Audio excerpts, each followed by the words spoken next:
Hello everyone, welcome to Rome Tips. Today we will be discussing how to download and use DeepSeek on your iPhone. It's actually quite easy, so let's get right into it. First, you need to open your web browser. Go to the DeepSeek website. I'll leave a link in the description below for easy access. Once you're on the DeepSeek website, scroll down until you see the Get DeepSeek app button. Click on that, and then select Get on App Store. This will automatically open the App Store app on your iPhone. Now, just download the app as you normally would. Once it's downloaded, tap Open. You'll be taken to the login screen. If you already have a DeepSeek account, go ahead and log in. If not, click on Sign Up just below the login button. Enter your information, and you'll also need to enter a verification code that will be sent to your email to verify your account. After logging in for the first time, you'll see a page that looks very similar to ChatGPT. To start, just tap on the text field and enter your prompt. When you submit it, you'll receive a reply, just like you would with ChatGPT or any other large language model. Now, what's unique about DeepSeek is its Deep Think model. This allows it to think and reason with itself before replying.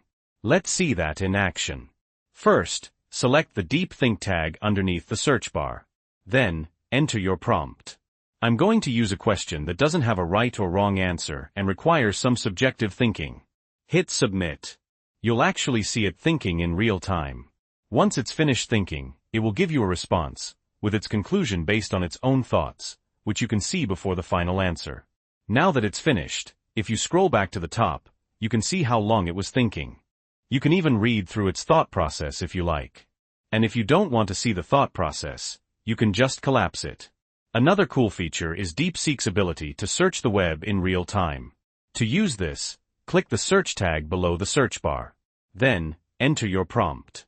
I'm going to enter a prompt that requires real-time information, and because there's no right or wrong answer, I'll also use the Deep Think method. Let's go. As you can see, it's now searching the web and has found 30 results. Now it's going to think based on those results and give you a conclusion. Okay, it's finished responding.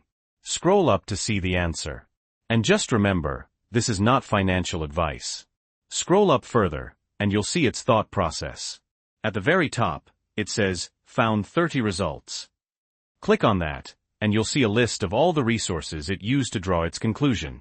If you want to start a new chat, you can click Start New Chat at the bottom, or tap the icon in the top right corner.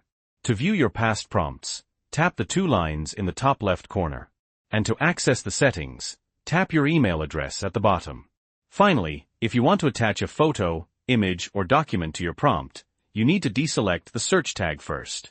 Then you can click the plus icon and attach whatever you like. And that's it. I hope you found this helpful. If you did, please leave a like. And if you have any questions or comments, feel free to leave them below. And don't forget to subscribe for more Rome tips. Thanks for watching.